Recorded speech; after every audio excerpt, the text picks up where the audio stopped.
దేవుని మాట ఏం చేస్తుంది?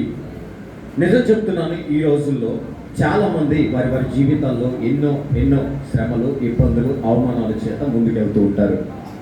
చాలామంది ఏం చేయాలో సతమతం అవుతూ ఉంటారు కొన్ని సమస్యల చేత. ఆత్మీయ జీవితం ముందుకు కొనసాగలేక, ఆత్మీయ జీవితాన్ని కొనసాగించలేక వారి జీవితాల్లో ఎన్నో ఆటుపోటులతో ముందుకెళ్తూ ఉంటారు. అయితే దేవుణ్ణి నేను అడిగాను, ప్రభా ఏంటి పరిస్థితులన్నీ చేజారిపోతున్నాయే, కొంతమంది జీవితాల్లో కన్నీరు మున్నీరు అవుతున్నారే, చాలా కుటుంబాలు నిరాశతో నిస్పృహలో ఉన్నారే, చాలామంది మేము నమ్ముకున్నప్పటికీ ఎందుకు ఆశలు కోల్పోయినట్టు బ్రతుకుతున్నారు అని చెప్పి ప్రార్థన చేసినప్పుడు దేవుని మాటని నాకు చూపించాడండి. ఆ మాట ఈరోజు మీ అందరితో దేవుడు మాట్లాడుతున్నాడు. ఏంటా మాట? దేవుని మాట ఏం చేసిందంటే, ఒక మాట దేవుని మాట గురించి నేను చెప్పి ముందుకు వెళ్తాను. దేవుని స్తోత్రం, హల్లెలూయా. దేవుని మాట ఈ ప్రపంచాన్ని, ఇప్పుడు మనం ఉన్న ఈ భూమిని గాలిలో ఇలా నిలబెట్టింది. దేవుని స్తోత్రం, గట్టిగా చెప్పలు కదమ్మా, హల్లెలూయా. ఇప్పుడు ఒక చిన్న పేపర్ ముక్క కావచ్చు, ఒక చిన్న వస్తువు కావచ్చు, ఎవరైనా అభిలాష ఇది నిలబడు అని అంటే నిలబడుతుందా? ఇది ఖచ్చితంగా కింద పడుతుంది. ఎవరైనా చేస్తారా? ఏ శాస్త్రవేత్త అయినా చేశాడా? ఏ శాస్త్రవేత్త అయినా అలాగే ఉందనంటే అలాగే ఉందా? యేసుక్రీస్తు ప్రభువారు నీవు కలుగునుగాక అన్నాడు, భూమి అలాగే ఉంది. గట్టిగా చెప్పండి కదమ్మా, హల్లెలూయా. సమస్తము ఆయన మూలంగా కలిగి ఉన్నాయి. ఆయన మాట అంత శక్తివంతమైంది. ఆయన మాట సముద్రాన్ని చీల్చింది. ఆయన మాట సముద్రాన్ని సృష్టించింది. ఆయన మాట ప్రపంచాన్ని కలుగు చేసింది. అంత మాత్రమే కాదు, ఆయన మాట ద్వారా అనేకమైన అద్భుతాలు జరిగినాయి. గట్టిగా చెప్పబడతామా, హల్లెలూయా. ఈరోజు అక్క ఏ కన్నీరు, ఏ సమస్య చేత వెళ్తున్నావో నాకు తెలియదు. దేవుని మాట నీ హృదయంలోకి వస్తే, దేవుని మాట ఒక్క మాట నీతో చెబితే, ఆ మాట నీ జీవితాన్ని బాగు చేస్తుంది. దేవుని స్తోత్రం, హల్లెలూయా. ఏంటో ఆ మాట? ఒక ఊర్లో ఒక వివాహం జరిగింది. నేను వాక్యంలో త్వరగా వెళ్తాను, ఆ సమయాన్ని నేను మెయింటైన్ చేస్తాను. ఒక ఊర్లో ఒక వివాహం జరిగింది, వివాహం జరుగుతుంది. ఆ వివాహానికి యేసుక్రీస్తు ప్రభువారిని శిష్యులని, యేసుక్రీస్తు ప్రభువారి తల్లి కూడా అక్కడ ఉంది. ముందుగానే ఆమె వెళ్ళిపోయి ఉంటుంది పాపం. అయితే వివాహానికి వెళ్ళిపోయారు. యేసుక్రీస్తు ప్రభువారిని కూడా పిలిచారు. యేసుక్రీస్తు ప్రభువారిని పిలిచినప్పుడు ఆ ప్రాంతంలో ఆ వివాహం జరుగుతున్నప్పుడు వారికి ఒక కొరత వచ్చింది. అక్కడ ఒక్క మాట నాకు చదివి వినిపిస్తారా? యోహాను సువార్త 2వ అధ్యాయము 6వ వచనం ఒకసారి మైక్లో చదవగలిగితే, మైక్ ఎవరికైనా అమ్మ చిలుమ ఎవరైనా చదివితే త్వరగా మైక్లో చదువుతారా? యోహాను సువార్త 2వ అధ్యాయము 6వ వచనం ఒకసారి చదవండి.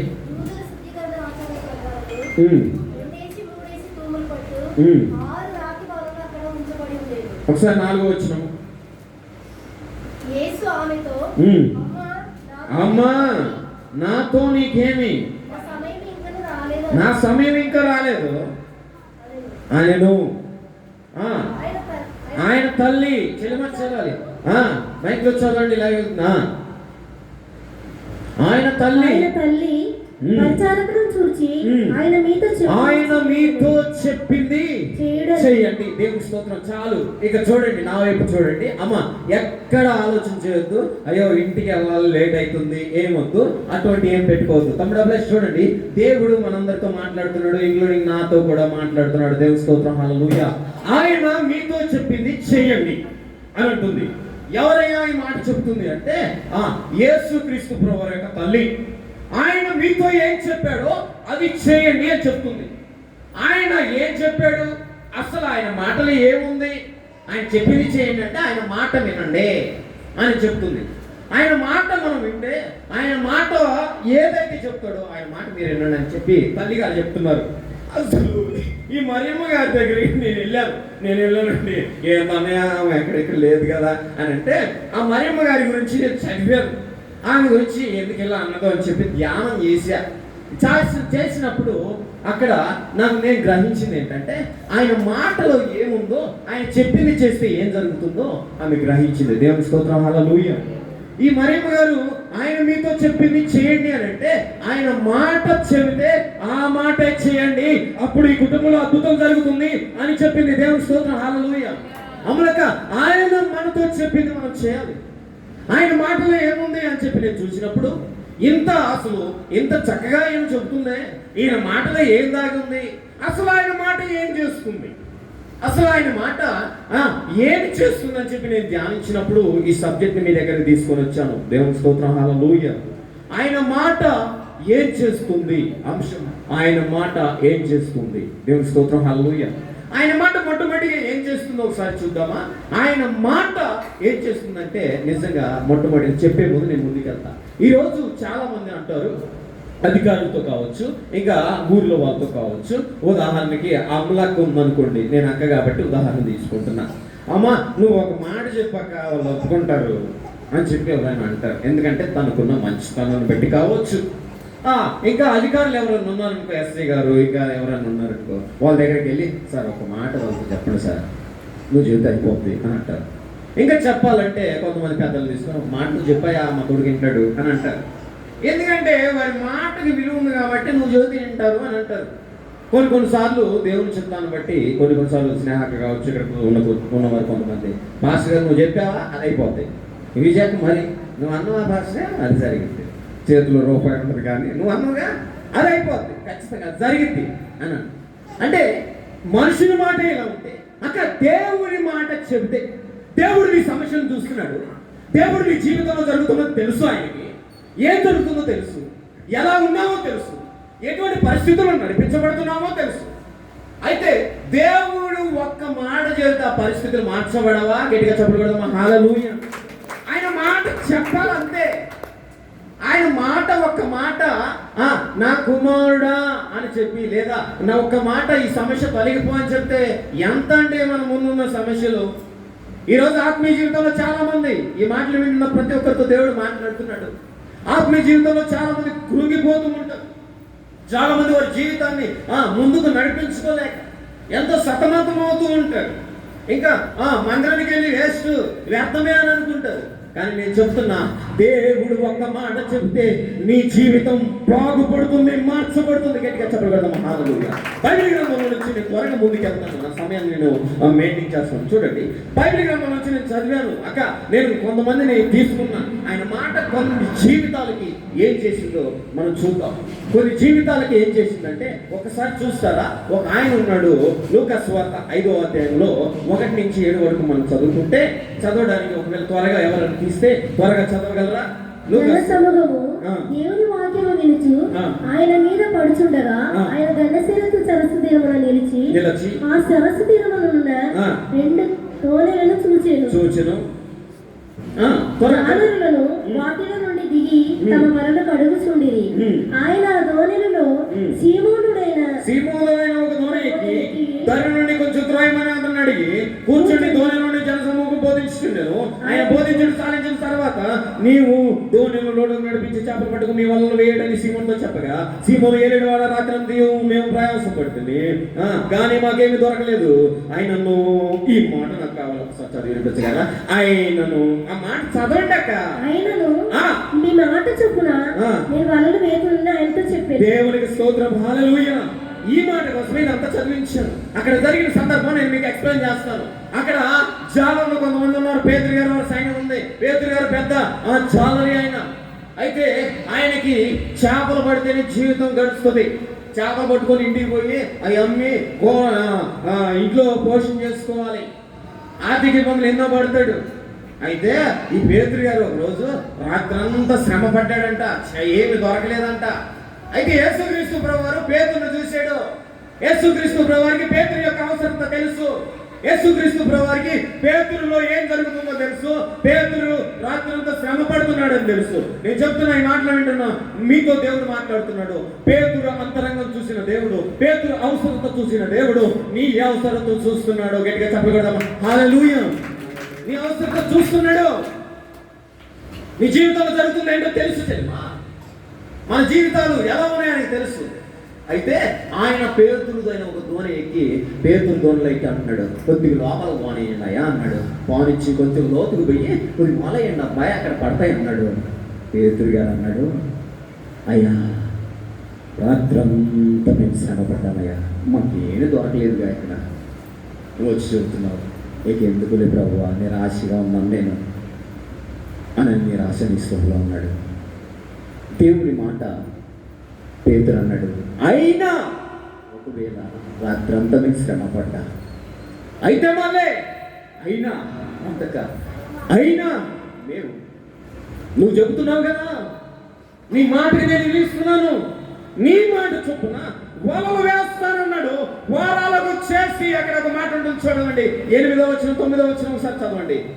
సీమోను పేతురు అది చూచి యేసు మోకాలి అంత సాగిలపడు వారాలకు చేసి విస్తారమైన చేపలు పట్టిరి.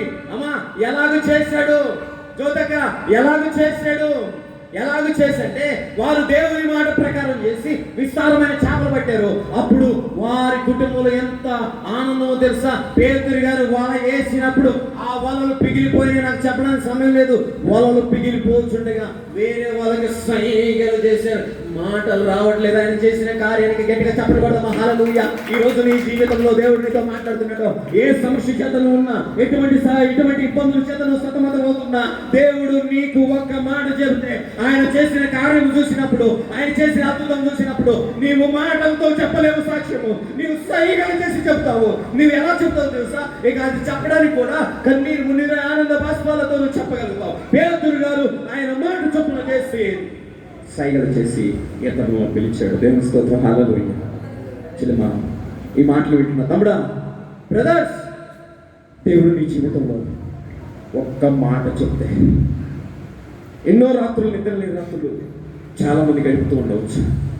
ఎంతో కన్నీరు వచ్చింది, అవమానం చేత, నిందల చేత, సమస్యల చేత సతమతము, ఇంకా చెప్పాలంటే ఎన్నో ఎన్నో ఇబ్బందుల చేత, చెప్పుకోలేని వేదన చేత సతమతమవుతుంటే యేసుక్రీస్తు ప్రభువు ఆయనకు మాట చొప్పున చేసినప్పుడు ఆయన మాట ఏం చేసిందంటే పేతురు గారి కుటుంబంలో ఆర్థిక ఇబ్బందులు తెచ్చింది. ఆయన మాట పేతురు గారి కుటుంబంలో జీవనాధారంగా మారింది. గట్టిగా చెప్పలు పెడదామా? హల్లెలూయా. ఒక పాట రాశాడు భక్తుడు. పాడుకుందామా? సమయం ఎక్కువ అవుతుందా? పాడుకుందామా?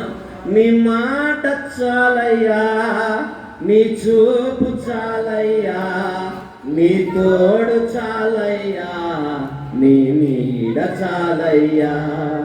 నీ మాట చాలయ్యా, నీ చూపు చాలయ్యా, నీ తోడు చాలయ్యా, నీ నీడ చాలయ్యా. దేవుని స్తోత్రం. హల్లెలూయా. మనకు సమయం లేదు కనుక కొంచెం నేను ముందుకెళ్తాను. ఆయన మాట మొట్టమొదటిగా జీవనాధారంగా మారుతుంది. ఈరోజు జీవనాధారం లేక ఒకవేళ నువ్వు కుమిలిపోతున్నావేమో, ఆయన మాట చొప్పున మనం చేస్తే ఆయన మాట జీవనాధారంగా మారు. యేసుక్రీస్తు ప్రభువు తల్లి ఆయన మాటలో ఏముందమ్మా నేను అడిగినప్పుడు, చూడయ్యా సదుపాయాలు ఆయన చెప్పింది. నాకు నేను చదువుకుంటూ పోయినప్పుడు ఇవన్నీ నేను గుర్తించగలిగాను. ఆయన మాట మొట్టమొదటిగా పేతురు గారి కుటుంబంలో జీవనాధారంగా మారింది. ఈరోజు నేను చెప్తాను, నీ కుటుంబంలో ఆర్థిక మందులు దేవుని తెలుసు, జీవనాధారంగా మార్పు లేక, ఎన్నో ఫైనాన్షియల్ కట్టలేక, ఎన్నో ఇబ్బందులు పడుతున్నాను. ఆయన మాట చెప్తే చాలమ్మా, ఒక్క మాట చెప్తే చాలుతుందా? ఒక్క మాట చెప్పమని ఈ రాత్రి అడుగుతావా? రెండోదిగా ఆయన మాట మనల్ని చేస్తుంది. తొందరగా రెండో మాట నేను చెప్పి రెండో మాట చెప్తాను, మూడో మాట చెప్తాను, నేను ముగిస్తాను. చూడండి ఆయన మాట రెండోదిగా మత్తయి సువార్త 8వ అధ్యాయం 5 నుంచి 8 వరకు చదవండి. మత్తయి సువార్త 8వ అధ్యాయం 5 నుంచి 8 వరకు. మత్తయి సువార్త 8వ అధ్యాయం 5 నుంచి చదవండి. ఆయన కఫర్నహూములో ప్రవేశించినప్పుడు ఒక శతాధిపతి ఆయన వద్దకు వచ్చి, ప్రభువా, నా దాసుడు పక్షవాతంతో మిగిలిన బాధపడుచు ఇంటిలో పడి ఉన్నాడని చెప్పి ఆయనను వేడుకొనెను.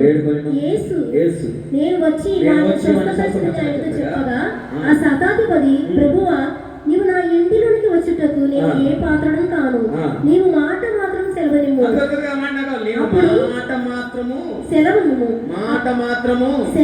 ఒక మాట చాలు చెప్పు. దేవుని స్తోత్రం. హల్లెలూయా. నీవు ఒక్క మాట చెప్పాయా, నువ్వు నా ఇంటికి రావద్దు. రావడానికి నేను అర్హుడు కాదు, నేను కూడా అధికారంలో ఇవ్వబడిన వాడినే. శతాధిపతి అంటే 100 మందికి అధికారి. ఈ 100 మందికి అధికారి ఏమంటున్నారంటే, అయ్యా నువ్వు రానవసరం, ఒక మాట చెప్పు, నా దాసుడు అక్కడ స్వస్థపరచబడతాడు అంటున్నాడు. చివరిలో మనం ఆ మాట ఒకసారి చదువుకున్నట్లయితే చూడండి 13వ వచనము. అంతటి యేసు ఇక నువ్వు వెళ్ళుము, నీవు విశ్వసించిన ప్రకారము నీకు అవునుగాకని శతాధిపతితో చెప్పాను. అది అతని దాసుడు స్వస్థ పొందెను. దేవుని స్తోత్రం. హల్లెలూయా. అలా చాలా జాగ్రత్తగా చదవాలి, లైవ్ వెళ్తుంది. చూడండి ఇక్కడ ఆ గడియలోనే దాసుడు స్వస్థపరచబడ్డాడు. దేవుని స్తోత్రం. హల్లెలూయా. ఆ గడియలను స్వస్థపరచాడు. ఇప్పుడు ఈ మాట ఏం చేసింది? దాసుని స్వస్థపరిచింది. దేవుని మాట రెండోదిగా స్వస్థతనిస్తుంది. దేవుడు ఒక్క మాట చెప్తే మనకు వచ్చిన ఏది అమ్మా? ఏంటది? దాన్ని ఏంటంటారు? క్యాన్సర్, ఈ తలకాయ నొప్పులు, ఏది అడ్డం ఉంది? ఏది? పాస్ గారు నాకు తగ్గట్లేదు, పాస్ గారు ఎన్నో హాస్పిటల్ తిరిగా, పాస్ గారు నాకు ఎక్కడ పోయినా అనారోగ్య పరిస్థితులే. నేను చెప్తున్నాను, ఆయన మాట విడుదల చేసినప్పుడు ఈ లైవ్లో ఉన్న ప్రతి ఒక్కరితో దేవుడు మాట్లాడుతున్నాడు. ఆయన మాట చెప్పినప్పుడు ఒక్క మాట చాలు, నీ జీవితంలో ఎటువంటిదైనా అది ఇట్టే పాదాల కిందకి వచ్చేస్తుంది. దాసుడు ఆ గడియలను స్వస్థపరచబడ్డాడు. ఆయన మాట చెప్పాలి. అమ్మలకి ఆయన ఒక్క మాట చెప్తే చాలక్క మనకి. ఆ మాట కోసం ఎదురు చూడాలి. దేవుని స్తోత్రం, హల్లెలూయా. ఈరోజు చాలా మంది కుదరని రోగంతో, ఇది ఎవరిని అంటలేదండి, దయచేసి కుదరని రోగంతో, ఇక మందులు లేని రోగంతో ఉంటారు. నేను చెప్తున్నా, అటువంటి వారికి ఒకటే మాట చెప్తున్నాను, యేసయ్య మాట స్వస్థతనిస్తుంది. ఈరోజు ఇక్కడ ఎవరైనా అనారోగ్య పరిస్థితుల్లో ఉంటే ఇక ఎన్నటికీ తగ్గకుండా మేము ఉన్నామా పాస్టర్ గారు, ఎన్ని మందులు అయినా స్వస్థత రావట్లేదంటే ఆయన మాట స్వస్థత ఇస్తుంది. దేవుని స్తోత్రం, హల్లెలూయా. ఎందుకు స్వస్థత ఇస్తుందో తెలుసా? అతడు పొందిన దెబ్బల చేత మనకు స్వస్థత కలుగుతున్నది. ఆయన ఆల్రెడీ దెబ్బలు పొందాడు. ఒక్క మాట నీకు విడుదల చేసినప్పుడు ఇది ఈ గాయాలలో స్వస్థత దాచిపెట్టి గట్టిగా యేసయ్యను మహిమపరుస్తామా? చప్పలు కొడుతాం. ఆయన మాట ఈరోజు రెండోదిగా ఆయన మాట స్వస్థపరుస్తుంది. అమ్మా చెల్లిమా, పిల్లలకి ఏదైనా అనారోగ్య పరిస్థితులా ఒక మాట చెప్పాయి మా పిల్లలకు అని చెప్పి ప్రార్థన చేయండి. ఏదైనా కుటుంబంలో భర్తకి ఏదైనా అనారోగ్యం, ప్రభా ఒక్క మాట చెప్పు అని చెప్పి ఒక పాట ఉంటుందండి, ఒక్క మాట చాలు. అమ్మకు మైకండి, ఒక్క మాట చాలు, ఒక్క మాట చాలు, ఒక్క మాట ఆ కన్న ఒకటి పాడి వినిపిస్తావా అమ్మా? నాతో మాట్లాడినచో నేను బ్రతికేదను ప్రభు, నా ప్రియుడా, నా ప్రాణనాథుడా, నా రక్షకా.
సమయం లేదు, కొంచెం ఉద్యోగం కోసం మాడిచ్చాను. దయచేసి ఇంకో మాట చెప్పుకుందాం.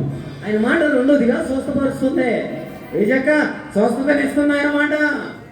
స్వస్థత జరుగుతుంది ఈరోజు ఏదైనా సరే. మనం చెప్తున్నా, చిన్నదే కదా మాస్టర్ గారు, ఆయన మాట చెప్పండి, ప్రార్థన చేయండి. పిల్లలకి జ్వరం ఉంటే చేయబెట్టి ప్రార్థన చేయి. ప్రభు ఒక మాట చెప్పు, ఇది ఎంత అని చెప్పి ప్రార్థన చేయి. నేను ఆ పిల్లలకి అలా చేశాను, రీసెంట్గా చేశాను.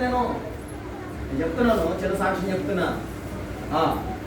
రీసెంట్గా ఇంటికి వెళ్ళినప్పుడు పిల్లలందరికీ జ్వరాలు, నాకు కూడా జ్వరం, నా జ్వరం తీసుకెళ్ళి పెట్టాను. ఇంట్లో ఇబ్బందులు పడుతున్నారు అత్తమ్మ వాళ్ళు దగ్గర లేవు, మన అసలే ట్రాన్సాక్షన్ ఉండదు కదా, ఎలా మాట చెప్తారు వాళ్ళు. ప్రార్థన చేసినప్పుడు దేవుడు స్వస్థపరిచాడు. దేవుని స్తోత్రం, హల్లెలూయా, హల్లెలూయా. ఒక మాట దేవుడు చెప్తే ఎంత ఎందుకు కుమిలిపోతున్నాం? ఒక మాట చెప్తాడు. దేవుని స్తోత్రం, హల్లెలూయా. అటువంటి ప్రార్థన మనం చేయాలి. మూడవదిగా ఆయన మాట మనల్ని ఏం చేస్తుందో ఒకసారి చూద్దామా? ఆయన మాట మూడవ మాట మనం చూసుకుందాం. ఆయన మాట యోహాను సువార్త 11వ అధ్యాయము 43వ వచనం ఒకసారి చదవండి. త్వరగా నా సమయం అయిపోయింది. నేను ఒక మాట చెప్పి ముగిస్తాను. నేను 7 మాటలు రాసుకున్నాను. లాజరు బయటికి రమ్మని బిగ్గరగా కేకలు వేస్తాను. చనిపోయినవాడు కాలు చేతులు ప్రేతోత్తరంతో వేలపలికి వచ్చాను. దేవుని స్తోత్రం, హల్లెలూయా. ఇక్కడ ఏం జరిగిందంటే చచ్చిపోయిన వ్యక్తి బ్రతికిపోయాడు, చనిపోయాడు. సమాధి చేశారు, తీసుకెళ్లారు, సమాధిలో పెట్టారు, చచ్చిపోయాడు. మార్తా మరియా ఇద్దరు చాలా సన్నిహితులు యేసుక్రీస్తు ప్రభువు వారికి. మంచి భక్తి చేస్తారు, చక్కగా ప్రార్థనకు వస్తారు, ప్రతి వారం ప్రతి కూడికలో పాల్గొంటారు. ఇంకోటి ఏంటో తెలుసా, మా అత్తమ్మ గారు ఎప్పుడు ఏసై వచ్చినా క్యార్లు బోర్లు అన్ని చేసి పెడుతుంది.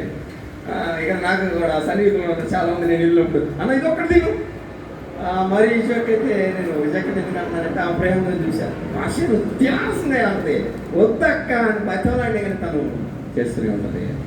నేను చెప్తున్నా, అలానే మా అత్తమ్మ గారు అట్లా చేసింది. అయితే వాళ్ళ ఇంటి విషాదం వచ్చింది, వాళ్ళ ఇంట్లో తమ్ముడు చచ్చిపోయాడు, నిరాశ నిస్పృహలో ఉన్నారు. ఒక్కగానొక్క తమ్ముడు, జీవన ఆధారంగా ఉన్న తమ్ముడు కోల్పోయాడు, ఆశలు కోల్పోయాడు. ఏసఐ చెప్పారు, ఏసయ్య అబ్బాయి రోగంతో ఉన్నాడయా, పరిస్థితి చేయదారి పెట్టేట్టున్నాయి ప్రభా, వస్తావా రాయా అన్నప్పుడు కబురు పంపించారు. ఆయన ఆలస్యం చేశాడు, ఆయన వెళ్ళలేదు. 4వ దినాన్ని వెళ్ళాడు, వెళ్ళిపోయాకే అంత అయిపోయింది. అక్కడ అయిపోయింది, లాజరు తీసుకెళ్ళారు, సమాధిలో పెట్టారు, మొత్తం అయిపోయింది. మరియమ్మ గారు అడిగింది, ఎదురైంది, నువ్వు ఎక్కడ ఉంటే నా తమ్ముడు చచ్చిపోడు కదా ఆయన, నువ్వెందుకు ఆలస్యం చేశావు నేర్చింది. నిరాశ నిస్పృహతో ఉంది. అయితే ఏసై అన్నాడు, నీ తమ్ముడు నిద్రిస్తున్నాడే కానీ చనిపోలేదు, మనం చదవడానికి సమయం లేదు కానీ నేను త్వరగా ముగిస్తాను అని చెప్పాడు.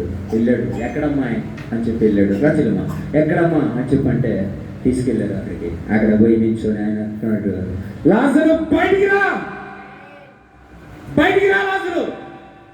ఆయన నోరు తెరిచాడు, బయటికి రా అన్నాడు. ప్రేత వస్త్రాలతో చచ్చిపోయిన లాజరు బయటికి వచ్చాడు. గట్టిగా చెప్పలు కదమ్మా, హల్లెలూయా. ఆయన మాట బ్రతికిస్తుంది. ఈరోజు ఈ మాటలు వింటున్నదే మీతో దేవుడు మాట్లాడుతున్నాడు. అల్పుడనే అయోగ్యుడనే అయినప్పటికీ దేవుని మహాకృప చేత ఒక ప్రత్యక్షను పొందుకొని ఇక్కడ నిల్చోగలిగాను. ఈ లైవ్లో వింటున్న ప్రతి ఒక్కరితో దేవుడు మాట్లాడుతున్నాడు. నీవు కూడా ఆత్మీయంగా చచ్చిపోయి ఉన్నావేమో, ఒకవేళ ఆత్మీయ జీవితాన్ని కొనసాగించలేక చనిపోయి అయిపోయిందని చెప్పి నీ జీవితాన్ని, ఆత్మీయ జీవితాన్ని ఆఫ్ చేసేవేమో. దేవుడితో మాట్లాడుతున్నాడు. దయచేసి ఇక్కడ కూర్చున్న వాళ్ళతో మాట్లాడుతున్నాడు. ఒక్క మాట చెప్తే మరలా తిరిగి బ్రతికించగలడు. దేవుని స్తోత్రం, హల్లెలూయా. మరలా నిన్ను వాడుకోగలడు, ఉద్యోగాన్ని రేపగలడు. గట్టిగా చెప్పకూడదమ్మా, హల్లెలూయా. ఆయన మాట చచ్చిపోయిన వారిని బ్రతికిస్తుంది, ఆయన మాట చనిపోయిన వారిని బ్రతికిస్తుంది. ఎక్కడైనా బ్రతికేదండి జరుగుతున్నాయి, చాలా మంది జీవితాల్లో జరుగుతున్నాయి. చనిపోవడానికి, మరణానికి రీసెంట్గా ఒక చిన్న సాక్ష్యం మన సంఘంలో జరిగింది. మీ అందరికీ తెలుసు, లాస్ట్ నైట్లో అందరూ కన్నీరు కాచాం. మరణ పడకలో ఉంది అక్కగారి పరిస్థితులు ఎన్నో చేజారిపోయే పరిస్థితులు. ఫోన్ చేశాను సంజయ్కి, అమ్మ ఏంటి పరిస్థితులు అన్న, 40 minutes తర్వాత చెప్తారు అన్న, 4 రోజులు ఉండమంటున్నారు అని చెప్పి చెల్లిమంది. వాళ్ళ పిల్లలు కృప ఏడుస్తున్నారు, ఫోన్ చేసి పాస్టే అమ్మకి వాళ్ళకి కోమ స్టేజ్లోకి వెళ్తుంది అని చెప్పి పిల్లలు ఏడ్చారు. అమ్మ ఏం కాదు, దేవుడు నమ్మదగిన వాడు, ఆయన స్వస్థపరుస్తాడమ్మా అని చెప్పాను. అమ్మలకు కూడా నిరాశ నిస్పృహలో నేను హాస్పిటల్కి వెళ్ళినప్పుడు నేను కూడా అనుకున్నాను, ప్రభా మరొక జీవితానికి. హాస్పిటల్లో నేను కూడా వెళ్ళానండి. తెలిసిన వెంటనే ఆ రోజు వాస్తవానికి నాకు 3 అయిపోయాయి. 4 ప్రేయర్ అలసిపోయాను. 7వ దినం ఉపవాసాలు అయిపోయాయి. వెళ్ళాను, అక్కడ చూసే పరిస్థితులు, విజయక్క నేను అక్కడికి వెళ్తే పరిస్థితులు చేంజ్ అయిపోయే పరిస్థితులు. 2 పిల్లలు మొక్కలు చూస్తున్నాను. అక్కడ పెద్ద అబ్బాయి మొక్కలు చూస్తున్నాను. అప్పల్లి నిజంగా మరణ పడకలో ఉంది, గాంధీ హాస్పిటల్లో. ఇక్కడ సాక్షి నామలతో కూడా ఉంది. కాసేపు నేను అక్కడ ఏదో నేను చేయాల్సింది చేశాను, అధికారులతో మాట్లాడి పర్లేదులే అని చెప్పి నేను పౌల్ అన్న ఇద్దరం కలిసి వచ్చేసాను. పరిస్థితులు చేయకపోతున్నాయి. నేను ఇంటికి వచ్చిన తర్వాత మరలా సీరియస్ అయ్యి మరలా పిక్స్ వచ్చి మరలా బ్లడ్ వస్తుంది. అమలక అక్కడ ఒక ఆయన దేవుడు మహాప్రభుని బట్టి, అమ్మ పలానా హాస్పిటల్కి వెళ్ళాను, నేను ఆ తమ్ముడితో చెప్పి వచ్చాను, ఆయన కొంచెం చూసుకొని అక్కడ అక్కడ ఓ బాయ్ అండి పాపం అబ్బాయి పలానా హాస్పిటల్కి వెళ్ళాను అని చెప్పారు. హాస్పిటల్కి వెళ్ళారు. అక్కడికి వెళ్ళినాక కోమా స్టేజ్ అన్నారు. ఇదే ఆల్ నైట్లో మనందరం ఇక్కడ మీకు తెలుసు కదీర్ ఖర్చు ప్రార్థన చేస్తూ ఒక మాట మాట్లాడిందమ్మ, నువ్వు ఒక్క మాట చెప్పయ్యా బ్రతికిద్దని చెప్పి అమ్మ కోటేశ్వరం గారు ప్రార్థన చేశారు. నాకు బాగా గుర్తుంది ఆ రోజు. తర్వాత నేను ప్రార్థన చేశాను. తర్వాత చెవుల్లో సేవకులు ప్రార్థన చేశాను. 3వ రోజు డిశ్చార్జ్ అయ్యి దేవుడు బ్రతికించి విడుదల చేశారు. గట్టిగా తప్పుడు కొడదాం. హల్లెలూయా! ఎంత నమ్మదగిన దేవుడు అంటే ఈరోజు ఆ పిల్లల ముఖాల్లో ఎంత ఎంత సంతోషమో తెలుసా? ఈరోజు వారి బంధువుల జీవితాల్లో వారి బంధువులు అంటున్నారు, పాస్టర్ గారు నేను చెప్పాలనుకోవట్లేదు, సేవకుడు రాలేదు పాస్టర్ గారు, వచ్చావు కొంచెం ప్రార్థన చేశాను, దగ్గర సార్ ఫోన్ చేసి ఇలాంటి సేవకుడు మీరు అంతా చూడలేదు, ఉన్నప్పటికీ ఎంతో బిజీ ఉన్నప్పటికీ ఇంకా అననుకూల పరిస్థితులు, వెళ్ళకూడని పరిస్థితులు వచ్చి ప్రార్థన చేసావు. నా చెల్లెలు బ్రతికింది, నా చెల్లెలకి దేవుడు అక్క కళ్ళలో ఆనందం చూస్తుంటే ఆ పిల్లలు కూడా కృతజ్ఞత కలిగి ఉంటుంది. ఇక ఇక్కడికి ఆరాధనకు వచ్చి సాక్ష్యం చెప్తుంటే నా దేవుడు బ్రతికించాడు, ఎంత గణపరచబడ్డాడండి దేవుడితో. ఈరోజు నేను చెప్తున్నా, మరణ పడకలు ఎవరైనా ఉన్నారా? మీరు ఒక మాట చెప్పు బ్రో అని ప్రార్థన చేయండి. దేవుడు నా మాటలు ముగిస్తున్నాను. నేను 7 మాటలు రాసుకున్నాను. నాకు చిత్తమైతే ఈసారి ఇక్కడ చెప్తాను. ఆయన మాట బ్రతికిస్తుందాక నిజంగా నేను చెప్తున్నాను. స్టిల్ నా భార్యకి ఇదే పరిస్థితి ఒకప్పుడు వచ్చింది, కోమా స్టేజ్లోకి వెళ్ళిపోయింది. గుంటూరు హాస్పిటల్లో, శాస్త్రీయ హాస్పిటల్ ఇప్పటికీ రిపోర్ట్స్ ఉన్నాయి. బ్లడ్ అయిపోయింది, ఎవరు సహకరించలేరు. 4 పాయింట్ బ్లడ్తో ఉంది, మరణ పడకల్లో ఉంది. అక్కడే మంచం మీద కూర్చొని ప్రార్థన చేశా. నిజం చెప్తున్నాను, ఈ లైవ్ వెళ్తుంది, దీనికి సాక్షిని నేనే. అత్తమ్మ వాళ్ళు ఎవరు రాలేదు, ఒక్కడే కూర్చున్నాను, నిరుత్సాహంగా ఉన్నాను.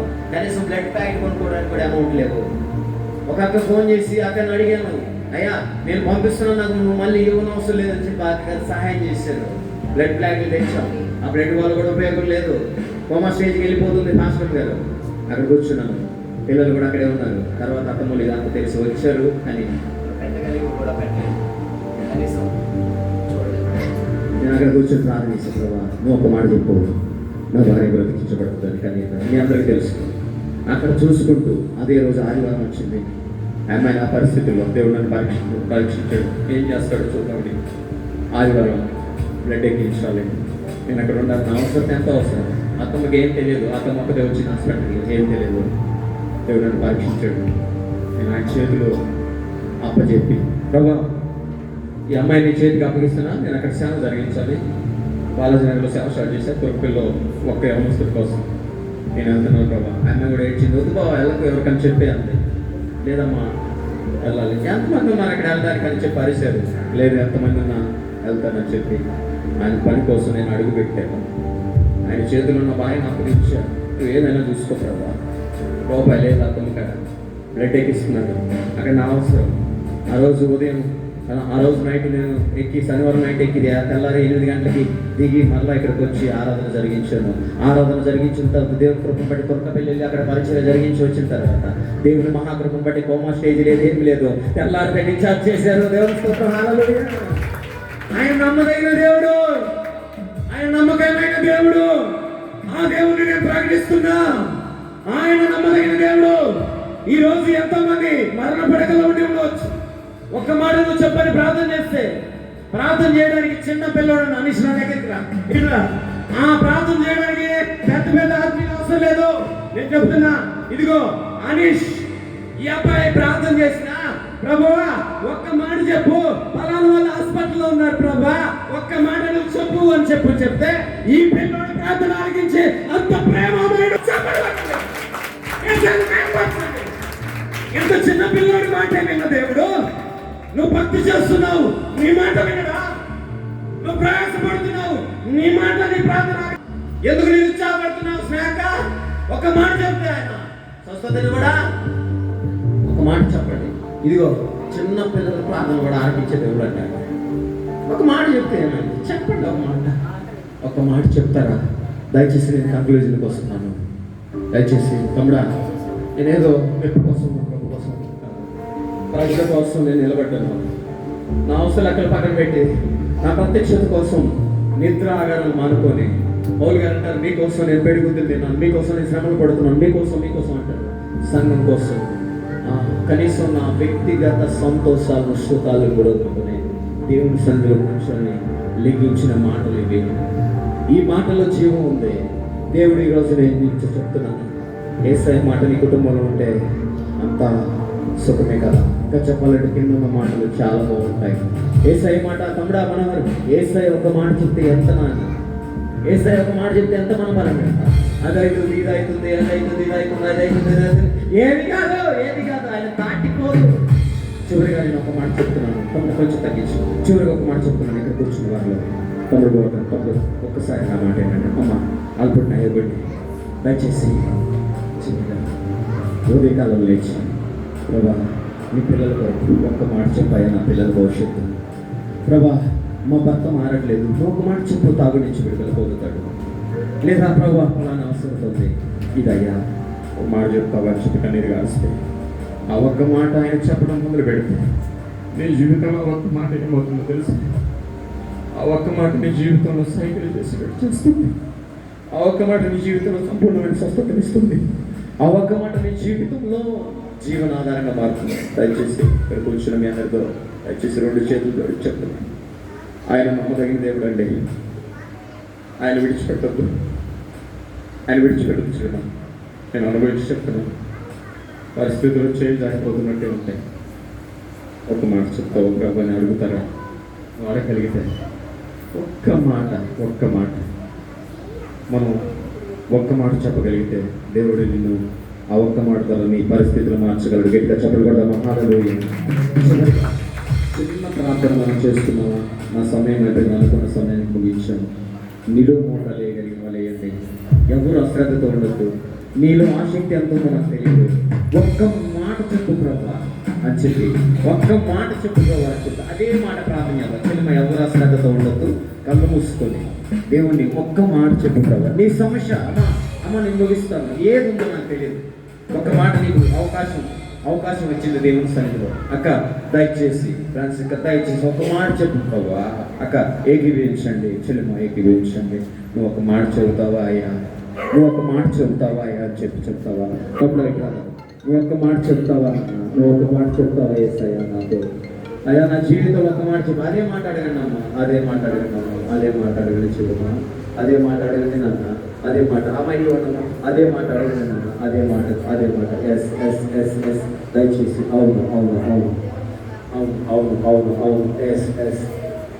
నీ మాట చాలయ్యా, నీ చూపు చాలయ్యా, నీ తోడు పడచ్చు చాలయ్యా. అవును చివరిగా నీ చూపు చాలయ్యా,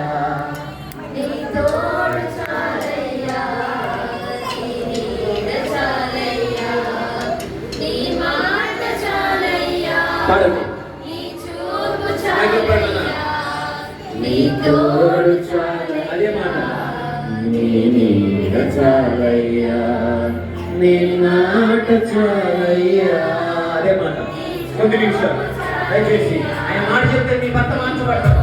ఆయన మాట చెప్తే నీ కుటుంబంలో అన్ని పోతాయి. నీ నీడ మరొకసారి నీ మాట చాలయ్యా, మాట చాలయ్యా, నీ చూపు నీ తోడు చాలయ్యా, నీ నీడ చాలయ్యా, నీ మాట చాలయ్యా. ఈరోజు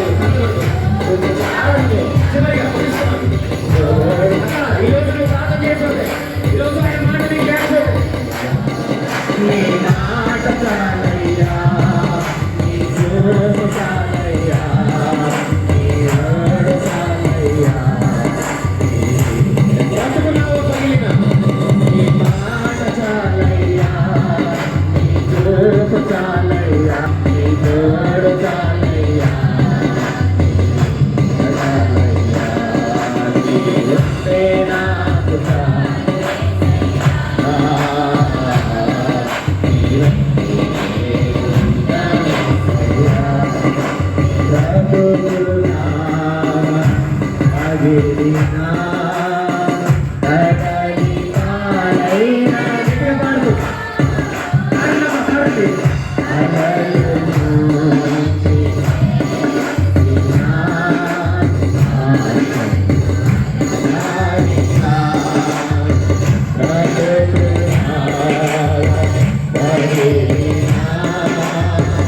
నాకు